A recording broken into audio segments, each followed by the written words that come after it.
सिंधु की धार, धारा उमगे प्रेम की जाका वारे न पार। सन्मुख ठाढ़ी होए कर विनती करूं पुकार, भाग्यहीन मैं क्यों हुई स्वामी तुम दरबार। तुमसे दाता कोई नहीं सबको लीना तार, मुझे अपराध नहीं न की अभिनय आई वार। मैं तड़पति तव दर्श को जैसे चंद्र चकोर, सीप चहेज में स्वाति को मोर चाहे घन घोर।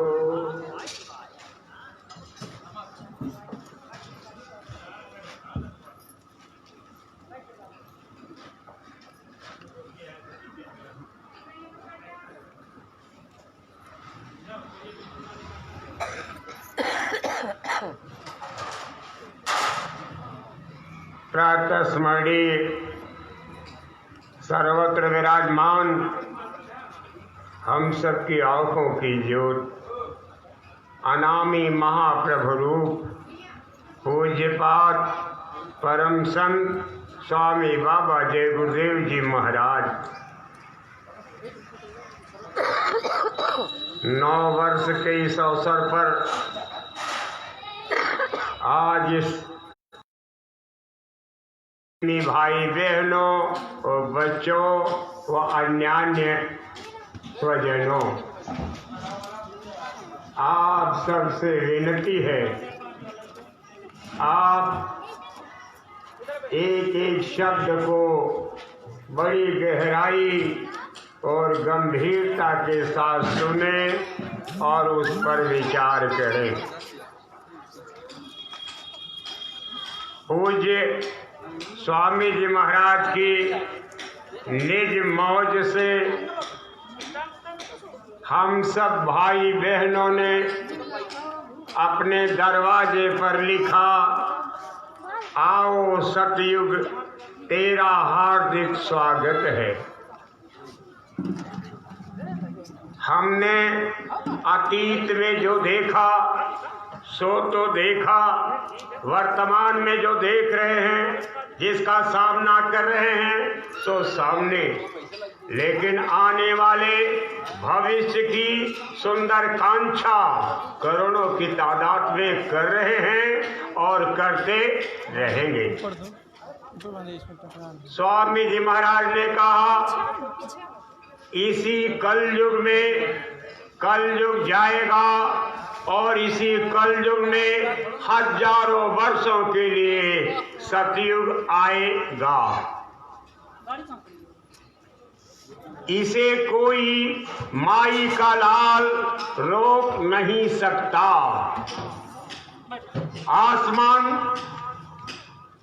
धरती पे आ जाए या धरती आसमान पे पहुंच जाए, लेकिन सतयुग आने को कोई माई का लाल अपनी अकल का सामियाना खड़ा करके आने से रोक नहीं सकता। प्रेमी भाई बहनों, सतयुग का क्या नजारा होगा कि सत्य का दिव्य दर्शन चौदिशा में होगा। लोग शाकाहारी होंगे। विचार भाव और कर्म से किस कदर का परिवर्तन होगा वो कयास में नहीं, जो आने वाले वक्त में लोगों को देखने को मिलेगा। भारत ही नहीं, वो पसारा सारे विश्व में होगा। भारत के बदलाव को देख करके सारे विश्व में बदलाव की बयार बहेगी। यूएनओ भारत में बनेगी। दिल्ली से राजधानी हटेगी। गांव गांव में धर्म की स्थापना के उद्देश्य से तमाम तरह के निर्माण होंगे। ऐ भाई बहनों, बहुत कुछ कहा गया है, इशारे में मैं आपसे कहूँगा, लेकिन स्वामी जी महाराज ने कहा अभी थोड़ा सा वक्त है और ये नाजुक वक्त थोड़ा इधर बैठ जाइए, ये लगा कैमरा ना, हमें क्या दे के जाएगा और क्या लेके जाएगा ये अभी सोच में नहीं है। कलयुग के विचार भाव व कर्म पलायन करेंगे और सतयुग के विचार भाव और कर्म का अवतरण होगा। हम में, हमारे समाज के अंदर, दिलों दिलों में और बाहर भी सबको देखने को मिलेगा। इतना बड़ा परिवर्तन जो सोच में नहीं, लेकिन इसके पहले बच्चा तेरा कचूमर निकल जाएगा। इधर से कलयुग जाएगा और उधर से सतयुग आएगा। दोनों के बीच जब टकराव होगा तो करोड़ों का वारा न्यारा पीस जाएंगे और कितने महानगर समाज, कितने बड़े बड़े शहर और कितने बड़े बड़े राष्ट्र पानी के अंदर डूब जाएंगे। ऐ भाई बहनों, कई उबरे कई काल में जे राखे रघुवीर, कई उबरे यही काल में जे राखे गुरु देव, वही बचेगा। प्रेमी भाई बहनों, आज 9 वर्ष का प्रथम दिन है। सभी लोग अपने अपने इष्ट, अपने स्वामी, अपने शुभचिंतक से ऐसी प्रार्थना करते हैं और एक दूसरे के ऐसा आशीर्वाद देते हैं कि यह वर्ष आपके लिए मंगलमय हो। सबके अंदर ऐसी सोच है, हालांकि यह अंग्रेजियत का संकेत है, तो हम सब उससे जुदा नहीं है। हम भी ऐसा चाहते हैं, लेकिन ऐ भाई बहनों, आप नए वर्ष का तो स्वागत कर रहे हो, लेकिन जिस नई सांस का भोग भोगने जा रहे हो, क्या उसका नहीं है? जब श्वास श्वास पर भोग लिखा हुआ है तो वो भी तो आएगा और मिलेगा। जिस श्वास को आपने भोग लिया, उसके आनंद को ले लिया, उसके दुख के भंवर से उबर चुके, सो तो हो गया। लेकिन जो श्वास आ रही है और उस पर जो भोग लिखा हुआ है वो भी निश्चित है। इसलिए हम हर अगली श्वास का स्वागत करने के पहले देश विदेश के सारी आवाम इस कायनात की 84 लाख योनियों की सारी रूहों, सारी आत्माओं, जिनमें कि हमारे स्वामी जी महाराज, हमारा परम प्रभु, वो कुल मालिक कुल करतार शब्द के रूप में विराजमान है, प्रकाश के रूप में विद्यमान है। स्पर्श, स्नेह, प्यार और मोहब्बत के सांचे में जिस मालिक ने ढाला है इन शरीरों को, हम उन सब शरीरों के लिए शुभचिंतक हैं, शुभचिंता करते हैं और सबको हम नमन करते हैं। और नमन करने के साथ ऐसी कांक्षा करते हैं कि सभी लोग धीरे धीरे चल करके जिस भोगों की नदी के प्रवाह में आप मुर्दा की तरह बह रहे हो, इससे उबर करके, इससे निकल करके, इससे बच करके आप मनुष्य शरीर को आप प्राप्त करें। पश्चात महात्मा महापुरुष की संगत और सोहबत को हासिल करके परम पद को, जिससे कि तकलीफ से आप मुक्त हो सके, महात्मा महापुरुष कहते हैं। तब लगी कुशल न जीव कहाँ, कब तक तब लगी कुशल न जीव कह, सपने मन विश्राम, जब लग भजस राम नहीं, शोक धाम तज काम। ऐ भाई बहनों बच्चों, आप बुद्धिमान हैं, बुद्धिजीवी है, सब कुछ पढ़ रहे हैं और आगे जो सामने आएगा उसे भी आप पढ़ोगे। ये जो संसार दृश्यमान है, चश्मे दिल से देख यहाँ, जो जो तमाशे हो रहे, दिल सता क्या क्या है तेरा, दिल सताने के लिए। विवेक की आंखों से देखो बुद्धिवादियों, ये इतनी आसानी से समझ में आने वाला विषय नहीं है। विवेक मिलेगा कहां से? हो ये विवेक मोह भ्रम भागा, तब रघुनाथ चरण अनुरागा। संत सदगुरु विवेक का सागर कहलाते हैं, सागर। और ये भी नहीं कि सिंहों के लहरे नहीं, हंसों की नहीं पात, लालों की नहीं बोरियां, सिंह चले जमात।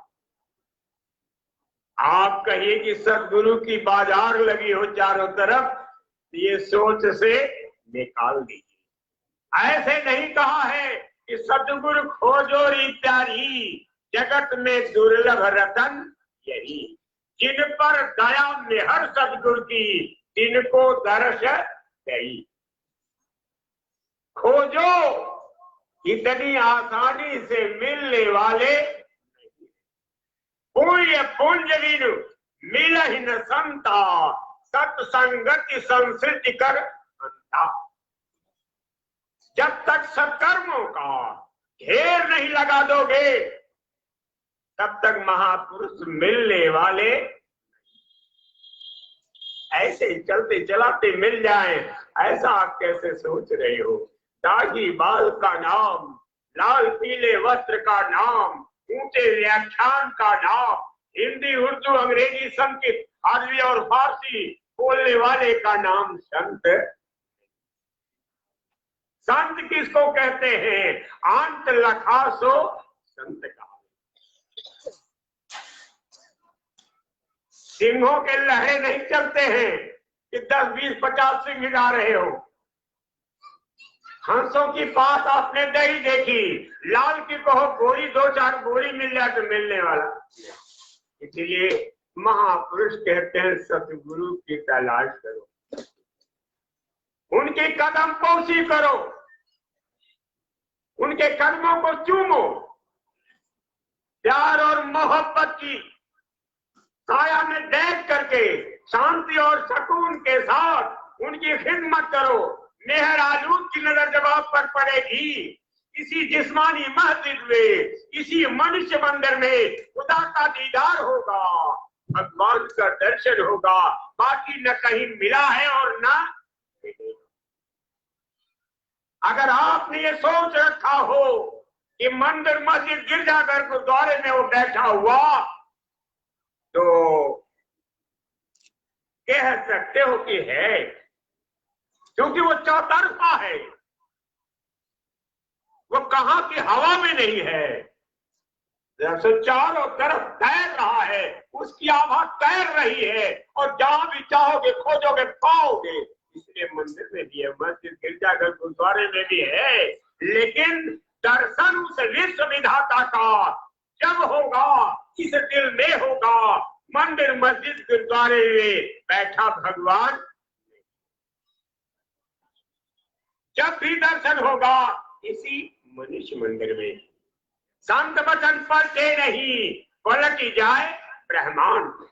इशारे में कहते हैं नकली मंदिर मस्जिदों में जाए सब अफसोस है, कुदरती मस्जिद का साकिन दुख उठाने।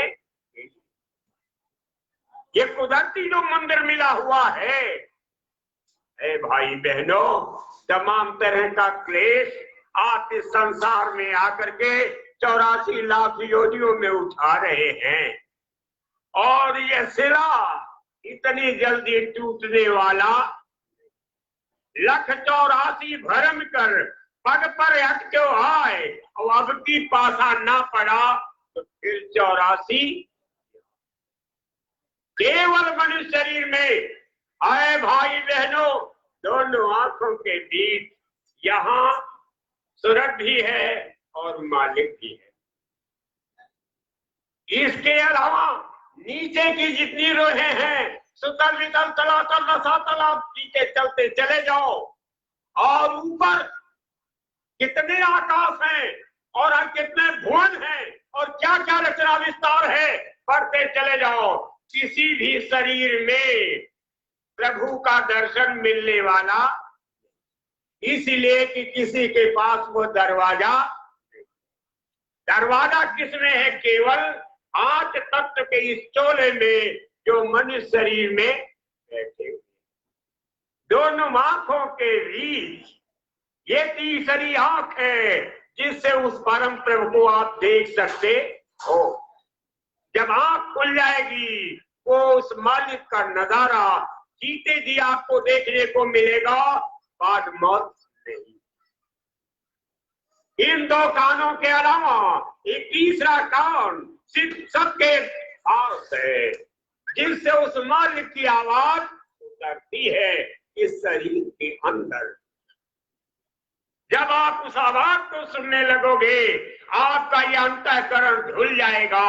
मन, बुद्धि, चित्त और अहंकार ये साफ हो जाएंगे, साफ सुथरे हो जाएंगे, निर्मल हो जाएंगे। फिर तो इसी मनुष्य के मंदिर के अंदर आपको बहुत कुछ देखने को मिलेगा। और जब आपकी सूरत अंतर के महल में जाएगी और अंतर के मंडलों में जाएगी, वहां की लीला, वहां की शोभा और रौनक को देखेगी, तो फिर कहन सुनन से न्यारा है। लेकिन महात्मा महापुरुष कहते हैं, तब लग यहाँ तो एक दूसरे से पूछते हैं कि क्या समाचार है। कहते हैं क्या कहूं, सब कुशल है। कुशल कुशल के कहते, कुशल रहा ना कोर, जरा मुई है ना मुआ तो कुशल कहां थे। सब कहते हैं कि सब कुशल है, कुशल है। यहां निरंतर जैसे नदी की धारा बहती जा रही है, ऐसे ये शरीर बुढ़ापे की तरफ, मौत की दिशा में अपने वेग से अपनी उम्र को खोता लुटाता बहता जा रहा है। एक दिन बूढ़े हो जाएंगे और एक दिन कफन में डाल करके दबा दिए जाएंगे, मर जाएंगे। अरे भाई बहनों, फिर कुशल किस बात का? जब हम यहाँ दिन रात सोते जागते उठते देखते अपने कर्मों का भोग रहे हैं, तो भाई बहनों बचेंगे कैसे? बचने का क्या रास्ता है? कहते हैं कि यह तब तक सिलसिला जारी रहेगा तब लग कुशल न जीव के, जब तक भजे न राम। स्वप्न में भी मन को विश्राम मिलने वाला। स्वप्न क्या है? ये संसार जो देख रहे हो ये भी स्वप्न है, और जो आप लीला देख रहे हो सोते वक्त वो भी स्वप्न।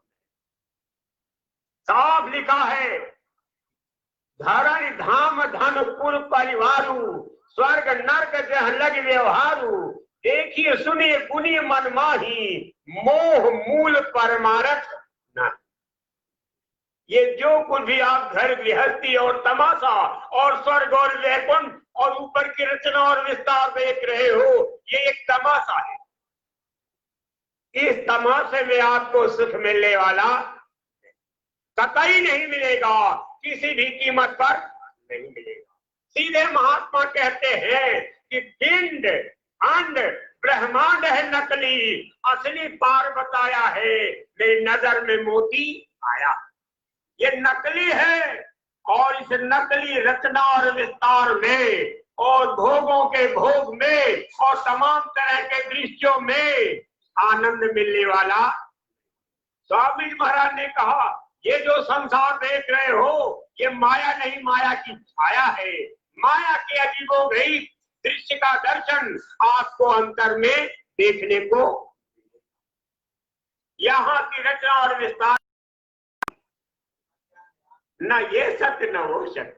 और असली क्या है? पार ब्रह्मांड के पार जहां मोती दिखाई देता है उसके ऊपर जब जाओगे तब आप देखोगे कि वाकई असली रचना और विस्तार क्या है। कहते हैं स्वप्न में भी विश्राम मिलने वाला नहीं, इसलिए भजो राम को।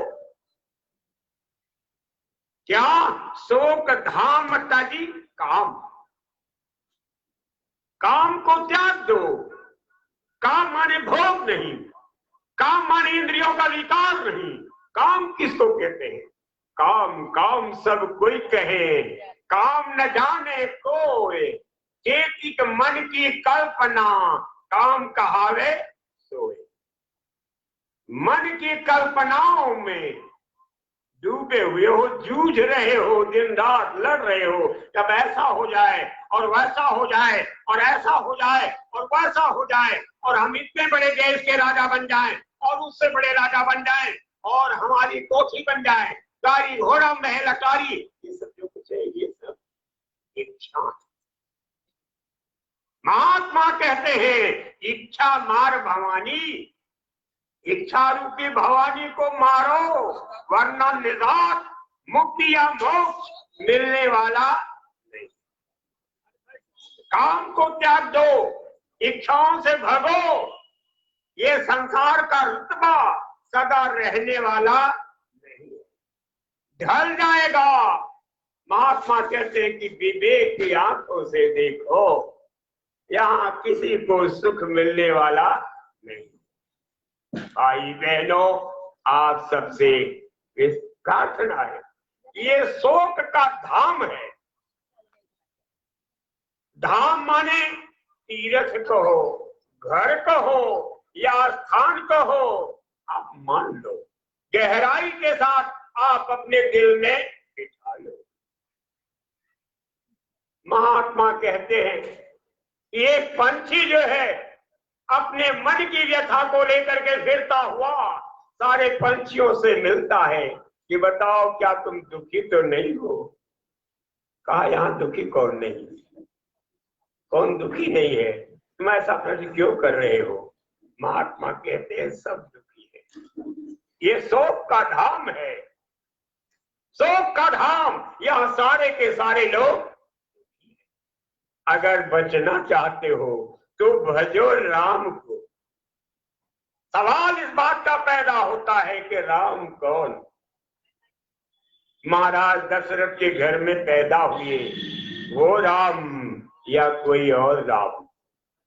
कहते हैं तात राम नहीं नर भूपाला, भुवनेश्वर कालह कर काला। वो नर राजा राम नहीं है, वो अखिल भुवनेश्वर है। इसीलिए संतों को कहा गया है कि वो सच्चे सर्वेश्वर कहलाते हैं। सच्चे सर्वेश्वर, सर्व रचना और विस्तार जो देख रहे हो, अनंतों भुवनों की रचना जो देख रहे हो, जो इन सबका स्वामी है, उसको कहते हैं सच्चे सर्वेश्वर। वो सच्चे हैं, उनका कभी विनाश नहीं होगा। वो दयाल देश है, उन चारों का विनाश नहीं। बाकी नीचे महाकाल पुरुष के नीचे तक की रचना का सिमटाव हो जाता है। ये जो दृश्य दिखाई दे रहा है एक दिन इसका सिमटाव हो जाएगा। स्वामी जी महाराज ने महाप्रलय का वर्णन करते हुए कहा इतनी भयानक वृष्टि ऊपर से होगी, ये सारी कुदरत जल में डूब जाएगी और उससे पहले अग्नि की वर्षा होगी, जितने भी हरियाली है खत्म हो जाएगी, खाने को अन्न नहीं मिलेगा और किस कदर लोग तड़पेंगे आप देखना। और फिर वायु का झोंका और उसके बाद फिर आकाश उन सबको अपने अंदर ले लेगा और फिर सबको समेटता हुआ सबको खींच करके आज्ञा महाशक्ति अपने अंदर और फिर उनको निरंजन भगवान और फिर उधर माया और फिर उसके बाद ब्रह्म बैठा हुआ है और सीधे पार ब्रह्म होते हुए महाकाल पुरुष के विशाल मैदान में सारी रूहें विश्राम करती है। जैसे चटाई समेट दिया जाता है समेट के रख दिया जाता है ऐसे तो हो जाएगा और फिर आने वाले काफी दिनों के बाद उनका विस्तार होता है और जो रूहें जिस मुल्क की रहने वाली होती हैं जिस भुवन की होती है फिर उसी भुवन में पहुंच जाती है। भाई बहनों राम को भजो कह रहे राम को भजो। राम त्रेता में आए सतयुग में कौन से राम थे और यहाँ चारों युगों के लिए संदेश दिया जा रहा है। महात्मा कहते हैं कि राम कबीरा एक है कहन सुनन में दो ही कर सोई जाने कि सतगुरु मिला न होए। राम और कबीर एक है। कबीर माने जो इस काया में धीर निकल गया वो कबीर जिनको संत कहते हैं जो सच्चे सूरमा होते हैं। तमाम तरह की लड़ाई अंतर में होती है उन लड़ाइयों को देखते हुए पूरी करते हुए और क्या क्या अंतर में होता जब वो चले जाते हैं सच्चे वीर कहलाते हैं। संत और राम में कोई अंतर नहीं है। राम समय ही संत है संत समय ही राम समय ही संत को वही मिलावे वही मिलाते दोनों एक रूप होते हैं। ऐ भाई बहनों आप सद्गुरु की तलाश करो। अगर इस शोक धाम से मुक्त होना चाहते हो निकलना चाहते हो अपने घर जाना चाहते हो तो एक रास्ता है वरना इसके अलावा कोई रास्ता नहीं। यही विवेक की आंखों से देखें। क्या हिंदू क्या मुसलमान क्या सिख क्या ईसाई किसी भी जात धर्म कौम और मजहब के हो ये क्या है चातुर्वर्ण मया सृष्टम गुण कर्म विभाग से। ये 4 वर्ण मेरी सृष्टि में गुण कर्म के मुताबिक बनाए गए। एक नन्हा सा किस्सा आप सुनेंगे। महाराजा परीक्षित 1 हफ्ते पूर्व से वैराग्य उनके अंदर पैदा हो जाए तमाम महात्मा ज्ञान देने के लिए पधारे। 10,000 से ऊपर उस समय की बात ये हुआ कि इतने लोगों की बात को अकेले महाराज कैसे सुन सकते हैं। का सब में श्रेष्ठ हमारे महाराज जी हैं। कौन महाराज? सुखदेव जी महाराज। महाराज जी आप कथा सुनाएं। वो कथा सुना रहे हैं रोज। एक दिन कथा सुनाते वक्त कह रहे कि राजन एक जंगल उस जंगल में भयानक जंगल एक झोपड़ी और उस झोपड़ी में इकलौता एक पुरुष रहता था। कुछ दिनों के बाद एक राजा जंगल में शिकार करने के लिए आया। संजोग से भटक गया। इधर भूख और प्यास और इधर बरसात शुरू हो गई और बर्फ गिरने लगी। कहा अब मैं जाऊं तो कहां जाऊं। इतने में देख रहे हैं सामने एक झोपड़ी है। झोपड़ी के पास जाके कहते हैं कि महाराज जी मैं आपकी झोपड़ी में आ जाऊं। देखा कि उनको तो कोढ़ हुआ है। कहा नहीं अब उनको काटो तो खून नहीं। एक तो कोई कोढ़ी के पास बैठना भी नहीं चाहता और इनके शरीर से मांस चू रहा है और दूसरे कह रहे हैं कि नहीं। अब कहा महाराज मैं बहुत तकलीफ में हूं। ठंड की वजह से मैं कांप रहा हूं। मुझ पर ओले पड़ रहे हैं तो आप ये समझो मैं बहुत परेशान हूँ महाराज जी, इजाजत दीजिए। का इजाजत तो मैं दे देता, लेकिन तकलीफ की बात यह है कि जो अंदर चले आते हैं वो जाने का नाम ही नहीं लेते आसानी से। कहा महाराज जी मैं सौगंध खा के कहता हूं आपकी इस झोपड़ी में रुकूंगा नहीं। कहा मुझे एतबार है अपनी बात पर और तू अपनी मनमानी कह रहा है, विश्वास नहीं आता राजन। कहा महाराज जी मैं संकल्प लेके कहता हूं कि सुबह होते ही आपकी झोपड़ी छोड़ के चल दूंगा। मेरा अपना वतन है, मेरा अपना मुकाम है, मेरा अपना महल है, वहां सुख की अपार ढेरी है। कहा अच्छा अगर संकल्प ले ही लिया है तो चलो चले आओ।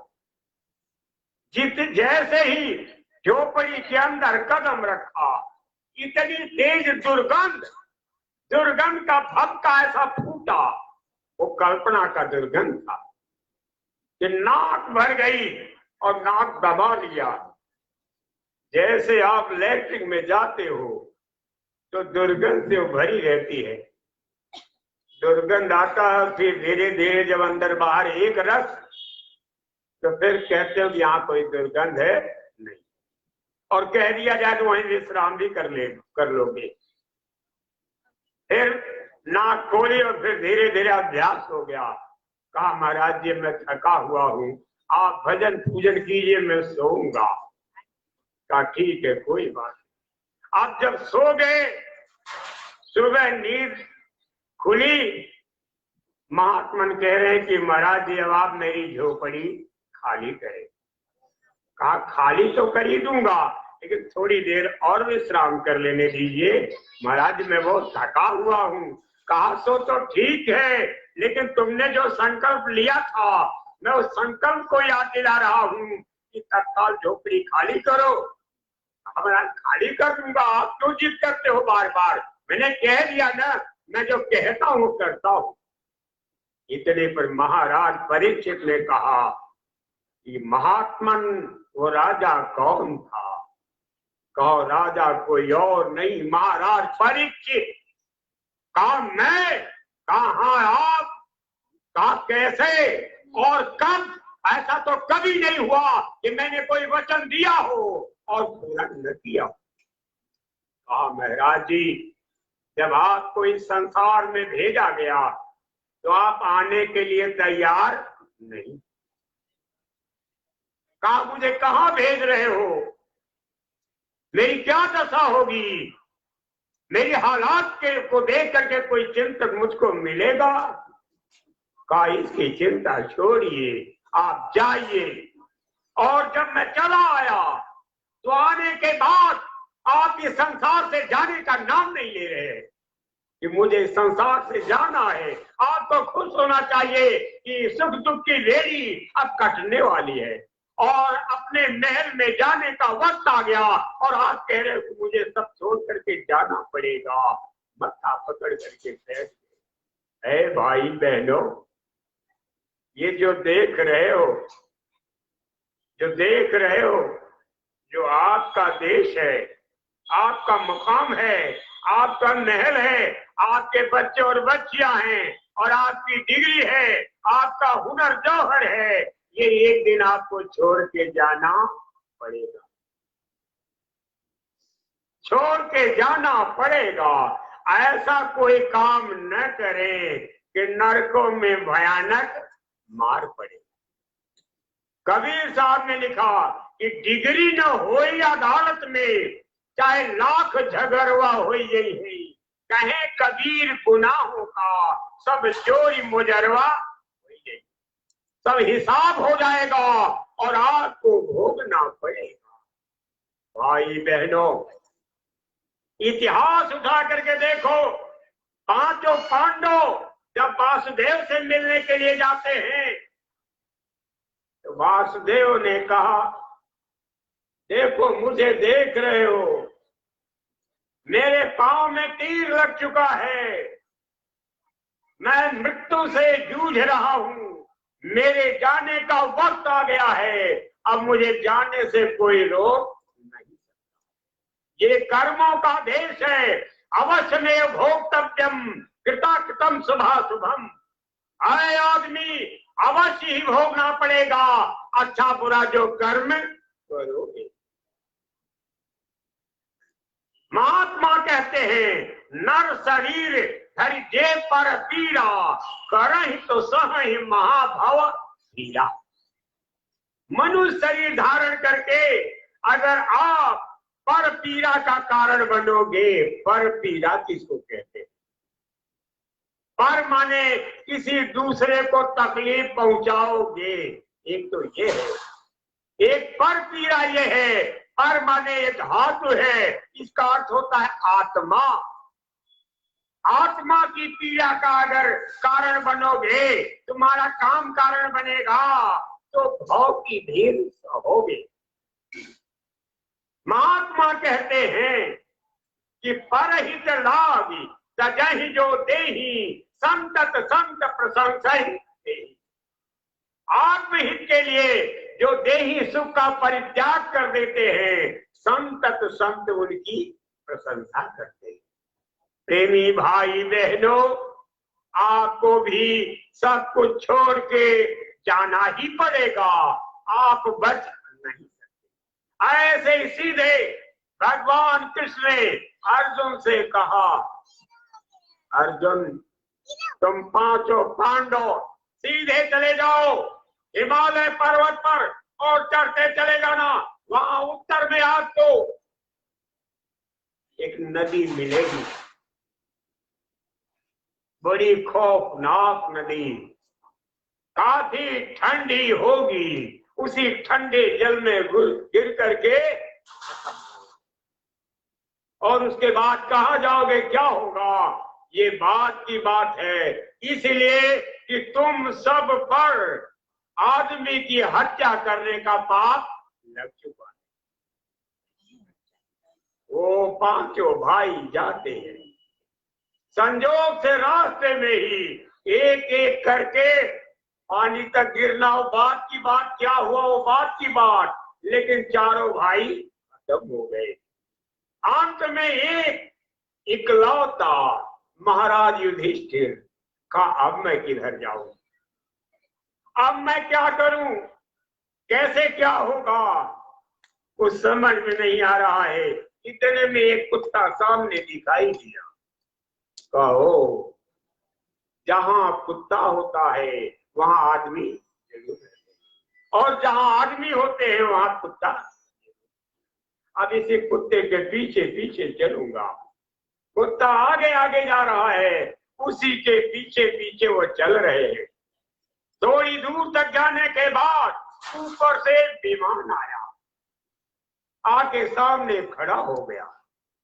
कहा, महाराज जी आप धर्मात्मा हैं, आप पवित्र हृदय हैं, आपकी ऊंची सोच है, आपने जगत में नेक काम किया है। आप इस रथ पर बैठिए, मैं आपको ऊपर ले जाऊंगा, स्वर्ग और वैकुंठ दिखाऊंगा, पहुंचाऊंगा।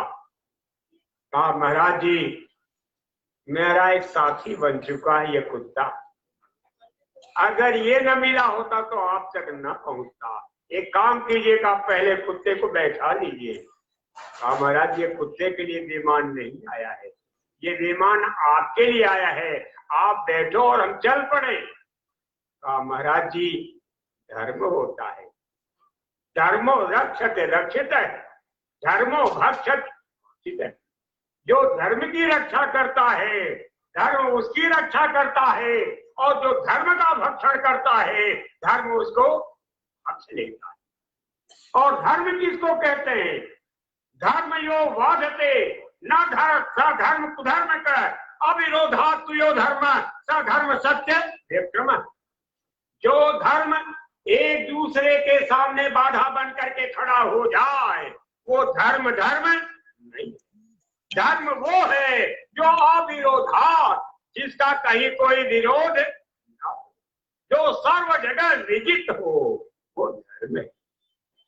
अरे मुसलमान भाई बहनों, सीधे कहा है कि हकीकत जल वगर तरकू को इस्लाम अस्तो बस इख्तलाफात मज़हब जुमला वहां अस्तो बस अत्तर तुम का साए सैखो बना मंसूदा वरना कर मैं खाने इज्ञान शाकी अस्तो।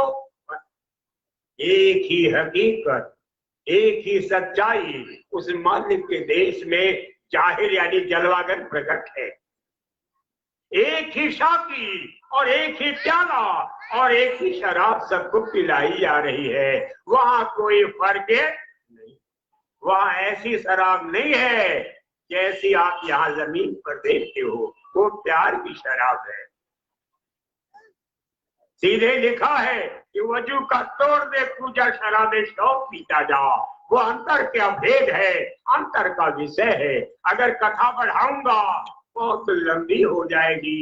एक ही हकीकत सारी जातियों कौमों में मजहबों में जलवागर यानी प्रकट है। आप सिख हो, ईसाई हो, यहूदी हो, कौन हो क्या हो आप जानो, लेकिन सच्चाई में कोई फर्क नहीं। और धर्म क्या है? ये शरीर धर्म अलग है और आत्मा का धर्म अलग है। शरीर का धर्म क्या है? भूखे को खाना खिलाना, प्यासे को पानी पिलाना, जो रास्ता भटक गए उनको रास्ता बता देना और तमाम तरह की तकलीफों में जूझने वाली आवाम की हिफाजत करने का यत्न करना ही धर्म है। और अगर एवज में लाभ लिया तो आप तो मालिक के नौकर बन गए। वो लाभ आपको मिलने वाला नहीं। और आत्मा का धर्म क्या है, इसका भेद संसार में आपको मिलने वाला, क्योंकि चार पोशाकों में लिबास में ये आत्मा घिरी हुई है। जब इन चारों पोशाकों के ऊपर उतार दोगे, ये आत्मा अपने निर्मल देश की तरफ हंस रूप में चल पड़ेगी। इसका क्या धर्म होता है इसको कोई नहीं जानता। महात्माओं ने कहा कि जब तक सतगुरु ना मिले कितना कथो विराग, हंस वंश में ना मिला रहा काग को। जब तक महात्मा महापुरुष नहीं मिलेंगे तब तक इन चारों शरीरों को आप उतार नहीं सकते। जड़ चेतन की गांठ खुलने वाली नहीं है। जब महात्मा मिल जाएंगे जड़ चेतन की गांठ खुल जाएगी, चारों आवरण उतर जाएगा और ये हंस उस हंसों के देश में जाकर पहुंच जाएगा। उसके पहले आप गाना गाते बजाते रहो, या आपका मनोरथ सिद्ध होने वाला। इसीलिए स्वामी महाराज ने कहा कि जिस्मानी इबादत से खुदा का दीदार नहीं होगा। अगर खुदा का दीदार करना चाहते हो तो आप रूहानी इबादत करो। आप भी तो शरीर की पूजा कर रहे हो। ये जो कुछ भी माला कर रहे हो और ध्यान भजन कर रहे हो, ये तो शरीर की पूजा है। स्वामी महाराज ने कहा शरीर की पूजा करोगे तो शरीर को लाभ मिलेगा, मन से पूजा करोगे तो मन को लाभ मिलेगा, और आत्मा से जब पूजा करोगे तब आत्मा को लाभ मिलने वाला है और ना इसके पहले। जरा सोचिए कितना वक्त बीत गया, कितना समय आपने बिता दिया शरीर से पूजा में। लेकिन यह भी पूजा, यह भी सेवा आपकी परमात्मा में तब्दील कर देगा कौन? जिसने आपको नाम जान दिया। लेकिन कर रहे तो वही रहे हो। इसलिए महापुरुषों ने कहा कि मनसा जाप करो। इसी को कहते हैं कि जिक्र जुबान, जिक्र कल्ब, जिक्र रूही। जुबान से जब जाप करोगे तो जितना लाभ मिलना चाहिए उससे 100 गुना ज्यादा लाभ जिक्र कल्ब। जब मन से याद करोगे और जिक्र रूही जब आत्मा से याद करोगे तो 1000 गुना ज्यादा याद। ऐ भाई बहनों, सब लगे कुशल नजीब करो। इस संसार में कहो आपको आराम मिले, शांति मिले, सुकून मिले, ये सोच से निकाल दीजिए। मैं कहता हूं कि आप दिन भर याद करो happy new year, happy new year, happy new year. भूखा हूं, भूखा हूं, भूखा हूं कहने से भूख मिटेगी? प्यासा प्यासा कहने से प्यास मिटेगी? जब कोई खिलाएगा पानी पिलाएगा, तभी ऐसा सब कुछ होगा। महात्मा कहते हैं, एक अंधा इधर से आता, एक अंधा उधर को जाता, अंधे से अंधा मिलता, कहता कौन बताए दलाली लालन की। मेरे सतगुरु दई बताए दलाली लालन की, दलाली लालन की। वो भी अंधा और आप भी अंधे, कौन बताएगा? का लालन की दलाली क्या है कि तप कर मोहि निरंजन लायो, गजरी दीप मझारा, सुनर मुनि को छल से मारे, लखीव करत आहारा, संतो ही ना देश, क्या आपका देश? समझदारी के साथ काम ले। अब कहते हैं कि महाराज जी, धर्म ऊंची चीज है, मैं मानता हूं, लेकिन ये विमान जो आया है वो आपके लिए आया है, टिकट आपका है, किसी और का। एक काम करो कि आप अपना रथ लेके जाओ, जब इसके लिए भी टिकट आएगा इसको चढ़ा लूंगा, तब मैं बैठूंगा। फिर आप जानो आपका काम जाने, अब मैं चला। जाओ। इतने में फूल की बरसात होने लगी। कहा महाराज जी आप धन्य हो, वाकई आप धार्मिक हो, लेकिन ऐसे धार्मिक से भी गलती हो गई कि जुए में अपनी धर्मपत्नी को हार गई। ये आप समझ लीजिए, सावधान।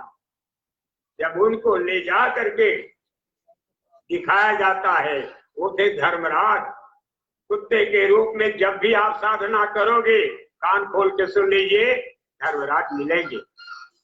ये कोई नई बात नहीं कह रहा हूं, इशारे में कह रहा हूं, और वो होगा जो सोच में नहीं, ये अंतर का विषय है।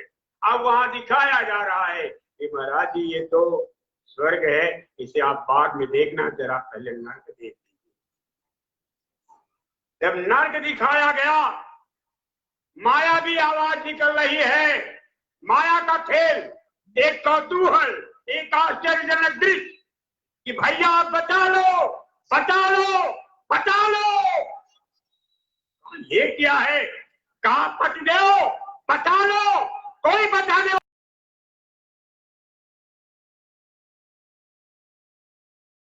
गौर के साथ समझिए, अंतर में ऐसा ऐसा खेल होता है कि आप चूल से हिल जाओगे। कहते ये क्या है? कहा महाराज जी ये आपके भ्राताश्री है और वो आपकी पत्नी है।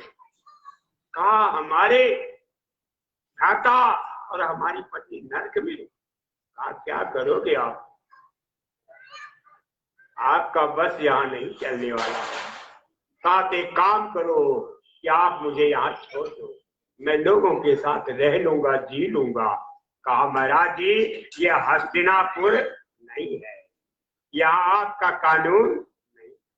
फिर उनको ले जाया गया। प्रेमी भाई बहनों, लड़ाई में इतने मारे जाते हैं वो अपने राष्ट्र की रक्षा में, ये उनकी शौर्य और पराक्रम का खेल है। ऐसी रूहें नरक में नहीं जाती और वो दूसरे मंडल के ऊपर ही जाकर के विश्राम करती है।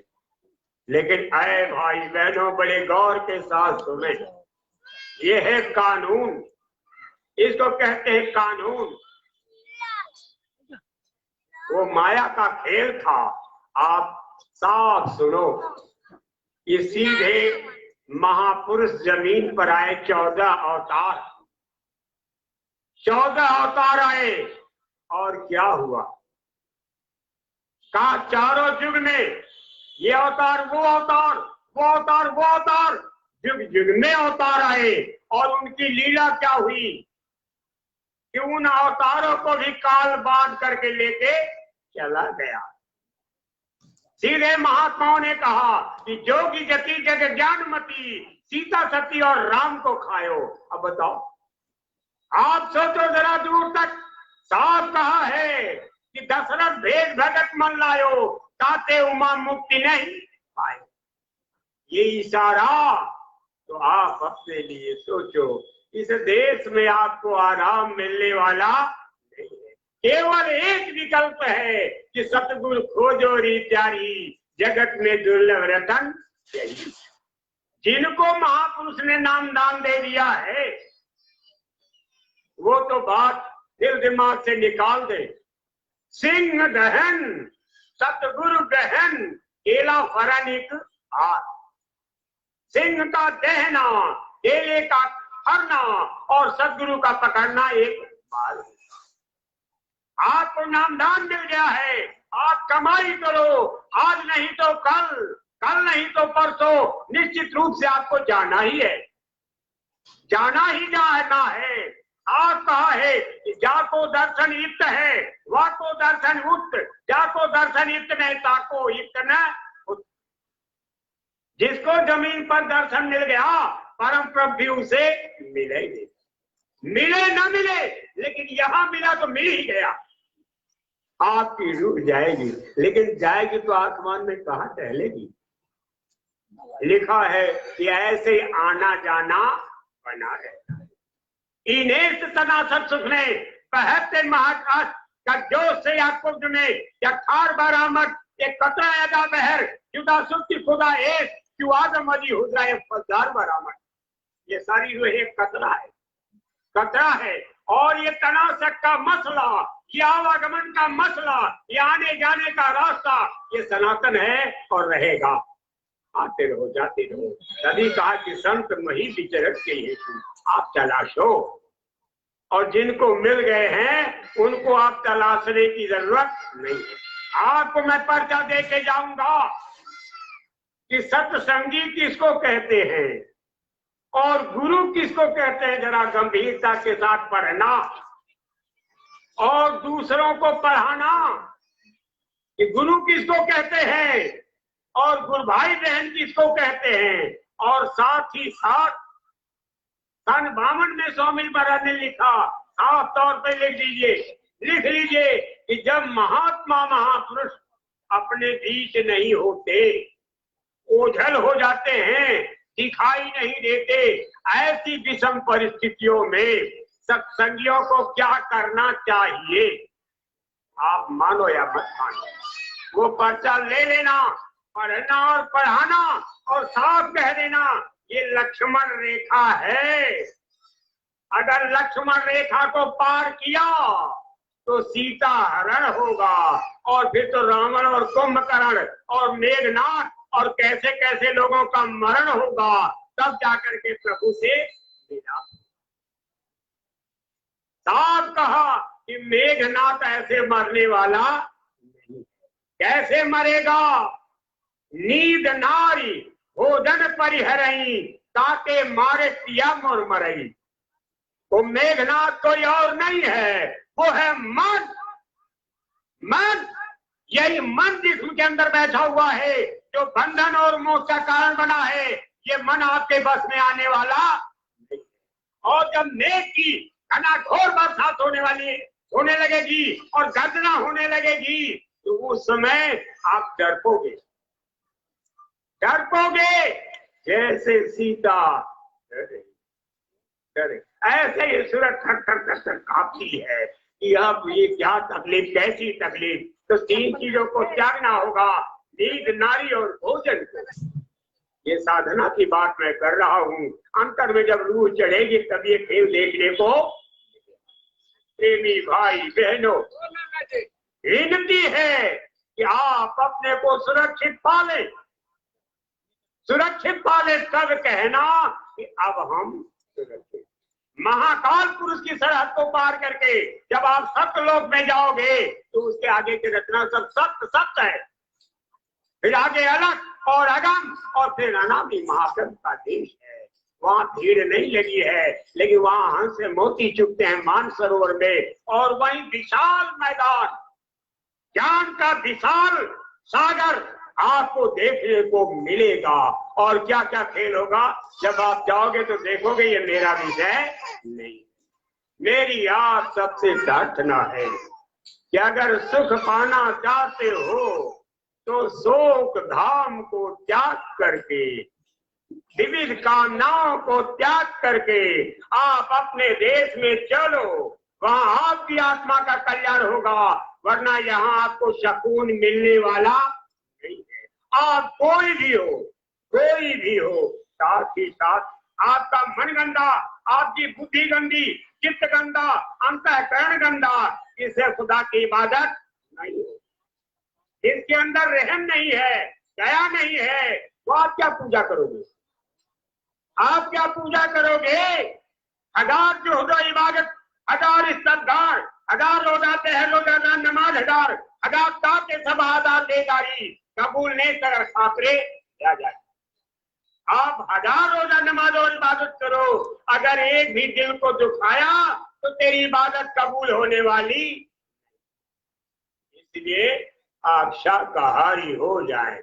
जब आपके अंतर में दया का संचार होगा, तब आकर आप वहां जाओगे तो दया सागर का दर्शन होगा, वरना इसके पहले प्रेमी भाई बहनों, मेरी आप सबसे विनती कि आप इस तमाम तरह के काम को, तमाम तरह की इच्छाओं को त्याग करके उस सत्य धाम में चलने की पुरजोर कोशिश करें। दिन रात सोते जाते जब भी समय मिले आप भजन पूजन करें, भजन पूजन करें, और नतीजा ये होगा कि आपके पाप और पुण्य सब कट जाएंगे। जब साथ कहा कि नाम जो रखती एक है, पाप के कोट पहाड़, आधी रति घट संतरे पे जारी करे सब छाड़। वो नाम अगर आपके अंदर जलवागर हो गया, प्रकट हो गया, तो पाप पुण्य स्वाहा। सुमिरन करोगे तो मालिक की दया आपको मिलेगी। प्राइमरी अवस्था में जितना समय आपके पास पूजा प्रार्थना का है, उसका 2/3 हिस्सा आपको सुमिरन में देना चाहिए। सुमिरन जितनी ही गंभीरता और गहराई के साथ करोगे, उसका लाभ आपको ध्यान भजन में मिलेगा। और भजन में ज्यादा समय दे, ध्यान के रास्ते पर चलने की जरूरत कम है, वरना अगर पर्दा उतर आया तो आपकी आंख से कुछ दिखाई नहीं देगा, फिर 24 घंटे वही खेल आप। इसलिए ज्यादा समय सुमिरन में। अब 24 घंटे में 10वां हिस्सा क्या है, या आप गणित लगाओ। 24 घंटे माने 120 घंटे। 20 घंटे में गणित लगा लो कितने मिनट होते हैं। 1 घंटे में 60 मिनट, और 24 घंटे में कितने मिनट होंगे गणित लगा लो, और उनका 2/3 निकाल लो, ये है 10वां हिस्सा। 1/3 10वां हिस्सा है, और उसके बाद 10वां हिस्सा ही, जब आप 10 से भाग दोगे 10वां हिस्सा निकल आएगा। और जब 2/3 1/3 क्लियर करोगे तो 2/3 आप पूजन में लगाओ, सुमिरन में, और 1/3 ध्यान भजन में लगाओगे, तब आपका काम बनेगा, वरना इससे पहले बनने वाला। बड़े गौर के साथ एक बात आप सुने। अब आपसे मैं प्रार्थना करूंगा कि आप थोड़ी देर तक हमारे बीच जो पूर्व महापुरुष आ चुके हैं, जरा उनके संदेशों को सुने। स्वामी जी महाराज के संदेश को लेके आया हूँ। मैं कोई वक्ता बन करके, उपदेशक बन के आपके बीच नहीं, स्वामी जी महाराज के संदेशों को लेके आया हूँ। परमार्थी वचन संग्रह स्वामी जी महाराज ने अपने हाथ से लिखा, और ये चीज मुफ्त आपको दी जाएगी। शुरुआत में थोड़ा सा लोगों के कहने से गलती हो गई, सो बात दीगर, लेकिन ये किताब प्रत्येक सत्संगी परिवार में पहुंचनी है। आप तुमसे दास कर लेना, और रोज 1 पन्ने 2 पन्ने रोज आप पढ़िए, और अमली जामा दीजिए, और पढ़ने के साथ इस विषय पर भी आप विचार करते रहिए कि जो मैं पढ़ रहा हूँ, क्या उसे मैंने अपने अंदर लागू किया है कि नहीं। इन विषयों को भी आप सोचते, तो वो किताब आपको दी जाएगी।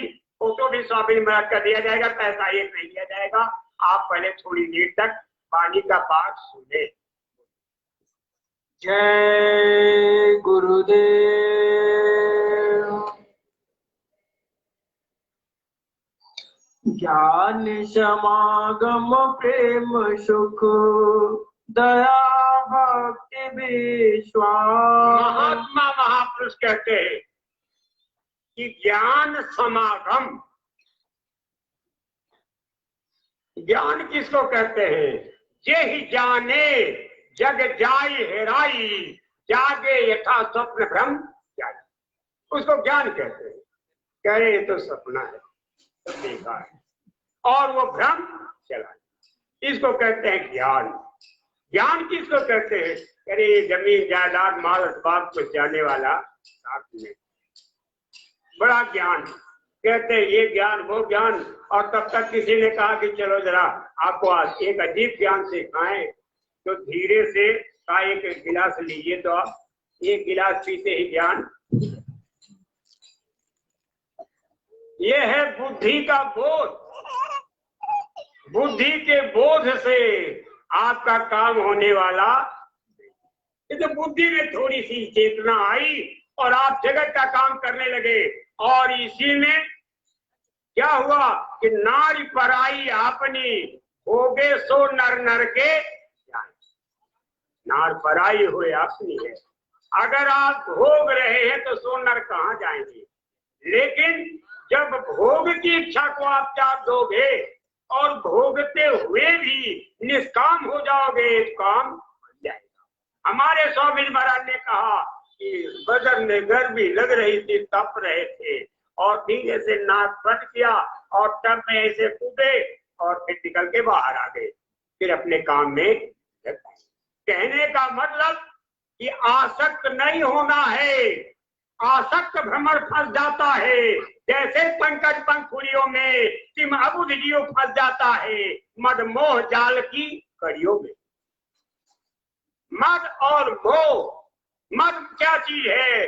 कि हमारे पास इतनी तल्ला कोठी है, मेरे पास गाड़ी है, और मैं पढ़ा लिखा हूँ, मैं साहब हूँ, और ऐसा हूँ वैसा हूँ, और 1 लाख को 1.25 लाख नाती मेरे पास है। ये सब मद है।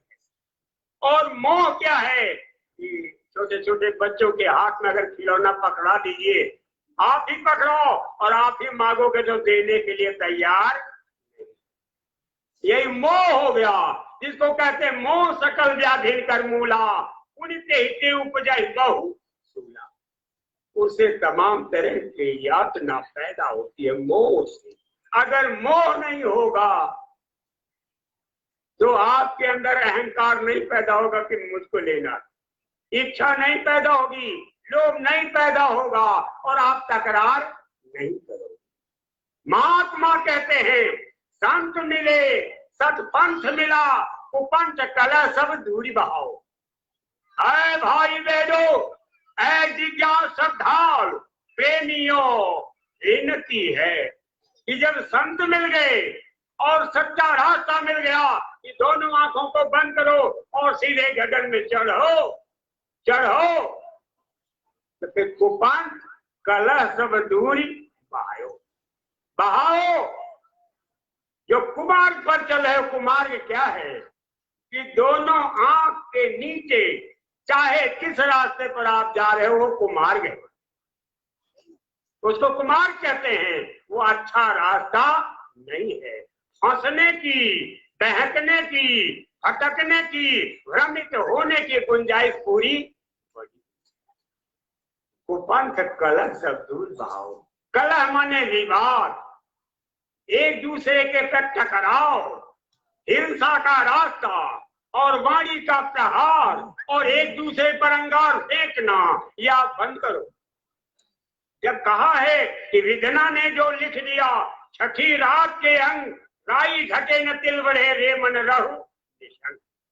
आप निशंक होकर के रहो, जो होगा मालिक की मौत से होगा। महात्माओं ने यहाँ तक कहा कि बच्चा मर गया, कहा ये मालिक की मौत। कहा बच्ची चली गई, कहा ये मालिक की मौत। कहा घर में आग लगी, कहा ये मालिक की मौत। कहा आपका गांव घर सब बिनस गया, कहा हो जो हुआ मालिक की मौत। गुरु की मौज रहो सिरधार, गुरु की रजा संभालो यार, गुरु बिन कोई न खेवन हार। कोई बचाने वाला नहीं है। अगर आप भक्ति के रास्ते से निकल के पार हो गए तो क्या होगा कि गरीब बहोर गरीब निवाजू, सरल सबल साहिब रघु राजू। आपका जो नुकसान हुआ है वो आपका लौट आए। गरीब बहोर गरीब, वो गरीब निवाज है, उनका एक नाम गरीब निवाज भी है। आपने जो कुछ खो दिया, मान सम्मान और ये वो, सब कुछ आपका वापिस आ जाएगा। इसलिए ऐ भाई बहनों, अगर ज्ञान पाना चाहते हो, सच्चा ज्ञान, तो सच्चा ज्ञान किसको कहते हैं? आत्म अनुभव सुख सुप्रकाशा, तब भाव भूल भेद भ्रम नाशा। जब आत्म ज्ञान हो जाएगा, तब इस भवसागर का भेद भूल और भ्रम आपकी समझ में आएगा, वरना इसके पहले तो कहते हैं कि ज्ञान समागम, समागम आना और जाना ज्ञान का, ये निरंतर बना रहता है। कहते हैं कि दात मोरे अति पुण्य बहुता, देखो नैन राम कर पूता। मेरे जन्म जन्म के पूरे जगह कि मैंने दूत देखा, मालिक की कथा सुनाएंगे और कुछ मालिक का प्यार बढ़ेगा। और जो ये कह रहे हो कि हमारे गुरु महाराज है ही नहीं, बोलो वो क्या है? वो क्या है? यहाँ सोचो, सूरत की ये दशा है कि व्याकुल विरह दीवानी, झड़े नित नैनन पानी। वो व्याकुल है, विरह में दीवानी है, और जब जब भी साधना में बैठ रही है, याद करके रो रही है। मैं आपसे पूछता हूँ कि रविदास जी महाराज वाराणसी से चल करके वहां मीराबाई, वहां उनके मुल्क में गए और वहां बाद में नामदान दिया, और उसके बाद फिर बिछड़े, फिर मिले कि नहीं मिले कौन जानता है? कौन जानता है? बोलो, सदगति सज्ञान और सद्बोध को प्राप्त किया कि नहीं प्राप्त किया? ऐसी हजारों मिसालें हैं। सदगुरु का कभी विनाश नहीं होता, वो हर समय जमीन पर मौजूद रहते हैं। देवी भाई बहनों, ऐसा कभी न मत कहना। पतिव्रता पति को भजे, पति भर धरे विश्वास, आन दिशा चितवे नहीं, सदा जो पीऊ की आस। तो पतिव्रता होती है जिसका विश्वास, जिसकी आस्था, जिसका प्रेम अपने स्वामी में होता है, वो अपने स्वामी को छोड़ करके किसी और को नहीं भजता, और को नहीं भजता। अगर आपने दूसरे को मन दिया, कम दिया और दूसरे की सेवा में लग गए, तो ये भक्ति आपकी व्यभिचारिणी हो जाएगी। और व्यभिचारिणी होने का मतलब कहाँ जाओगे, किधर जाओगे, ये कहन सुनन से और कितनी मार पड़ेगी, ये बात है। अरे भाई बहनों, जब फिर दोबारा आओगे, स्वामी जी महाराज ने साफ कहा है कि अगर गुरु को छोड़ करके तुम कहीं और गए, तो फिर पूरा गुरु तुमको मिलने वाले नहीं। तब बताओ बचोगे कैसे? बचोगे कैसे? एक भरोसो, एक बल, एक आस, एक भरोसा, एक बल और एक विश्वास। बाकी कोई आपकी बाह पकड़ करके इन 84 की धारा में बहते हुए जीवों को निकालने वाला नहीं। और गुरु के प्यार को कभी मत खोना। दिन रात सोते जागते उठते बैठते आप याद करते रहो, और जब याद करते रहोगे तो घनन घनन घन्नाची आवे, आवे अन्नन पानी। ऐसी आवाज जोरदार होगी, ऐसी आवाज, मुखबाती आवाज ऊपर से आती है। ये कोई नशे में नहीं बोल रहा, होश में बोल रहा हूँ। ऐ जगत के जीवो, कान खोल करके सुन लो, आत्माओं के उद्धार का कोई दूसरा रास्ता। कमाई पे बैठो, कमाई करो, मालिक की दया का परिचय होगा। मैं आपको बताऊं कि ऐसे ऐसे महात्मा के प्रेमी मिले जिनके अंदर शब्द बराबर आ रहा है, बराबर शब्द आ रहा है, लेकिन वो खुल नहीं रहा, खुल नहीं रहा है। जैसे नार जब लिपट जाता है तो मोटा सा दिखाई देता है, और जब खोल दिया जाता है तो अलग अलग दिखाई देता है। ऐसे जब घमाघम आने लगेगा तो मोटे नार की तरह आएगा, और जब अलग कर दिया जाएगा तो जगह जगह जो बातें बताए गए हैं वो अलग अलग आसमानों में आपको सुनाई देंगे, बजते हुए दिखाई देंगे, दिखाई देगा। देवी भाई बहनों, तो बड़े गौर के साथ सुने, ये है ज्ञान समागम, ज्ञान का आना और जाना। और जब वो ज्ञान धूमिल होगा। आप दोबारा आओगी तो कोई न कोई मिल जाएगा। जैसे बड़े अंगार पर राख आ गई और चिमटे से मार करके उस राख को झाड़ दिया, फिर आप चमकने लगी, ऐसे ही आप चमक जाओगे, चमक जाओगे। यह है ज्ञान समागम। और प्रेम सुख, प्रेम किसको कहते हैं? प्रेम न भारी उपजे, प्रेम न हाथ दिखाए, राजा प्रजा चेहरे से शीश दे ले। प्रेम किसी बाड़ी में, किसी बाग बगीचे में पैदा, और ये दुकान का सौदा नहीं। कोई भी हो, राजा हो या प्रजा हो, तो शीश दे ले। अपना शीश दे दो तो ले जाओ। अब बताओ, अगर किसी से कहा जाए भाई, कहेंगे मेरा शीश और मैं ऐसे उतार के ले लो, ये नहीं होगा। तो वो शीश देना क्या है कि देखा के खाकसारी में, देखा के खाकसारी में आली मुकाम है। वीरान जब की हम हुए, वीरान जब की हम हुए, अति नजर पड़ी जब हमने अपने को वीरान कर दिया, जंगल को उजाड़ कर रख दिया।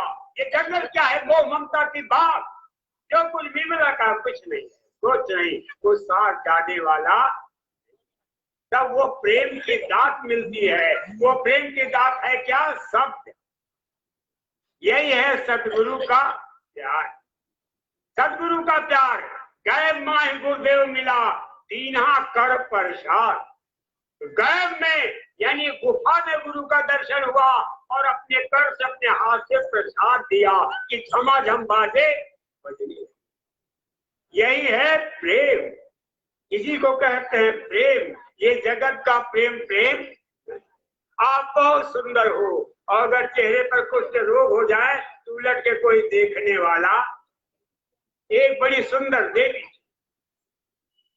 उस पर एक राजा साहब थे, उनका मन लग गया, मन लग गया। कहा मैं तुमसे शादी करना चाहता हूँ। कहा महाराज जी, आप तो राजा हो और मैं गरीब भिखारी हूँ, लेकिन अगर आपने प्रस्ताव रख दिया तो मैं आपसे कहूंगी कि आज के 15वें दिन आए, आप निर्णय करना। कहा ठीक। राजा चले गए और इधर उसने क्या काम किया कि जमीन में गड्ढा खोद दिया और उस पर 4 पायरे करके और बीच में काट दिया और एक चादर बिछा के उसी पर लेट गई। ताबड़तोड़ ऐसी दवाली, इतनी टट्टी, ताबड़तोड़ टट्टी, इतनी टट्टी हुई कि 15 दिन में वो हड्डी का ढांचा रह गई जर्जर। जब जर्जर रह गई तो 15वें दिन आते हैं। कहा तुमको ये क्या हो गया? कहा ये क्या हो गया? कहा महाराज जी, मेरी खूबसूरती खुर से खुल गई। कहा खुल हो गई? कहा कहाँ गई? कहा नीचे छिपी है, देख लीजिए। जब नीचे देखा, कहा अच्छा मैंने मुझसे गलती हुई, अब मैं दोबारा नहीं। प्रेमी भाई बहनों, जरा सा अगर टिफर का खराब हो जाए, गड़बड़ हो जाए, तो आपके चेहरे की रौनक जो है उड़ जाएगी। इसलिए सावधान हो जाओ।